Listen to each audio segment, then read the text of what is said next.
Good evening. Fear falls upon us as the sky goes dim in the early hours of the evening. Soon it'll be pitch black outside, cold and wet. The darkened streets are barren and unlit. The electricity is reserved for the citizens huddled in their homes. The night belongs to the zombies who are sensitive to daylight. It's eerily quiet out there, the lull before the storm. So quiet I can hear them digging themselves out of the ground in the park across the street. They are coming. Soon the blasts and the bullets will pierce the still air, sounding like the 4th of July. But I assure you, no one is celebrating because it's a struggle for life and death as they try to gain entry into the people's fortified sanctuary. I used to find comfort in my concrete high-rise, but not anymore. Not since I saw them scaling the walls. They are learning. They are adapting. They are evolving. They are becoming unpredictable. Bastards! How I hate uncertainties. It wasn't long ago when they were lethargic and all I needed was a pistol and my bloody club to bash their noggin in. Now they run in packs, like packs of wolves. For primary line of defense, all the businesses, homes, and condominiums are fortified with electric fences, including mine. But how long before they become immune to shock? For secondary, we have volunteers patrolling the grounds. A few of them manage to tunnel their way in, and when the motion detector flood lamps cast their ugly shadows, spells their doom, the volunteers quickly light them up. For the last line of defense, some residents here have resorted to spending a small fortune installing electrified bars over the windows and doors, essentially imprisoning themselves. All that is for a good night's rest for their weary bones, but it puts more strain on the overburdened electrical grid, causing rotating blackouts, rendering electrical dependent defenses impotent. Thank God for generators. I chose not to go this route. I chose to be alert and stay vigilant. Be awake when they are on the move. Plenty of time to nap when they crawl back in their holes at daybreak. I'd rather spend my money on bullets. Prices have skyrocketed and so have the guns. Can you imagine a SKS selling north of $5,000?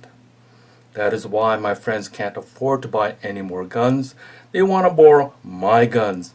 Any gun. Even my friends who didn't believe in gun ownership before came calling. Laugh out loud. We breathe a sigh of relief as we anticipate the arrival of dawn. We can go about our daily routine, but the piles of dead zombies on the sidewalk waiting to be picked up by the incinerator workers are a constant reminder we are not out of the woods yet. So before I lend them out, I need to carefully choose the ultimate zombie apocalypse set of guns. So let's begin, and thank you for listening to my story. Hi, welcome to my channel. My selection of zombie apocalypse gun are different than those you may have seen on other YouTubes. Firstly, I'm choosing guns from my collection. They may or may not be the best, but that's what I know, so that's what I'll be using. Secondly, the 5 I have selected is based on distances that I'll be using them for, one for each distance. Thirdly, most of the other YouTubes don't talk about what kind of zombies they are facing. Not all zombies are alike. Example, there was this one YouTube with millions of views, and he recommends a Ruger 1022. And he says you can stop one by emptying a 10-round mag. But for my story, do you think that'll work for me? Of course not. The zombies in my areas are too fast, and they hunt in packs. That's the reason why zombies' behavior is important to a decision making. That's the reason for my story. So let's begin. Okay, I'm back. Why don't we start with the first one, distance, long range, location, rooftop. I have only one rifle that fits that bill. And I need a rifle that will reach the end of the park at 600 meters. It's a Remington 700P bolt action in 308. It sits on a Macmillan A4 chassis with a Harris bipod. It has a vortex scope and a 10-round magazine, a 20-inch barrel, if I didn't mention that already. You don't have to have a sniper rifle. If you have a long-range hunting rifle, that will do too, with a good scope. Okay, so that's number one, distance, long range. Number two, distance, mid-range, location. From my balcony, I have a Type 81 LMG heavy barrel with a 75 round drum magazine. Now this is perfect for you know, out off the wires, out in the street, when if I have to pick out a single target, the scope will do that, and I can switch off the scope and put a red dot for a mass, a crowd. And the heavy barrel is great to withstand the heat from the 75 round drum. Okay, it has a 20.5-inch barrel, scope mounted. Okay, that's mid-range. Okay, number three, distance, 200 meter range. Location, watchtower.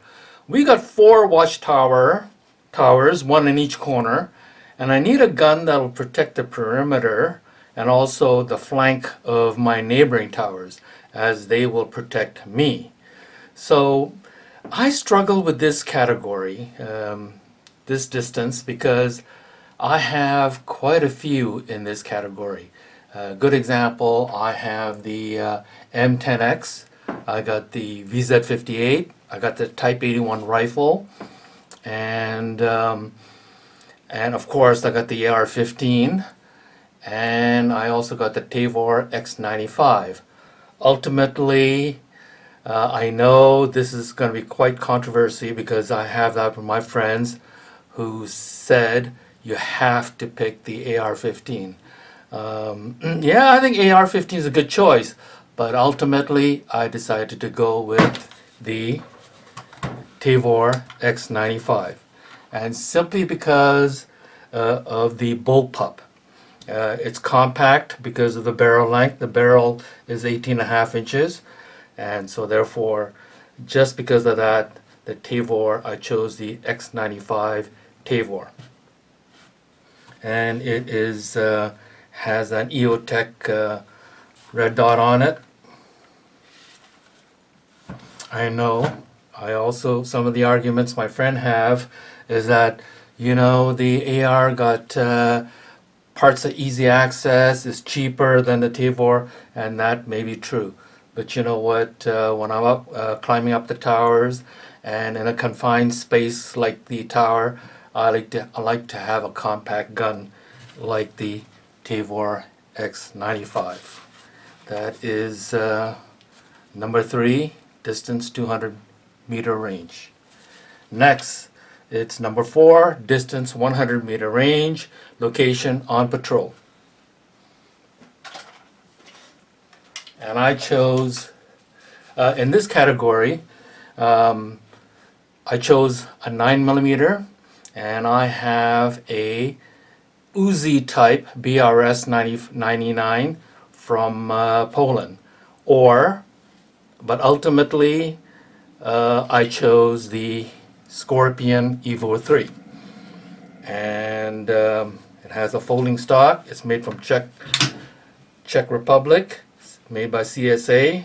It has a hollow sun scope on, red dot on it, and it is a wonderful gun to handle. And ergonomics is terrific.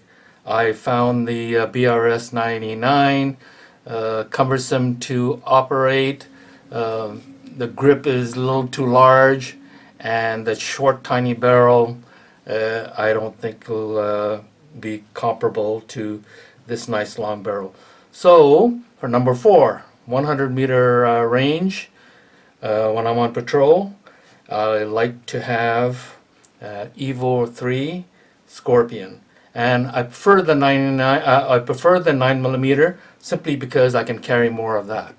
And I don't need the long range. So that's it. Last but not least, number 5, distance 25 meters. Location inside building. One day I expect them to overwhelm our defenses, and they will be inside the building, outside my door, on my balcony. So I need something that can handle a large group, like an SMG. But yet I want something small and compact, like a sidearm. And I have one that fits that bill. It's the VZ61 in a 380 ACP. It comes in 3 other calibers, the 32 ACP, the Makarov, and the 22. Now, most of my friends are going to be using pistols, but I believe it's going to be ineffective on a charging hordes.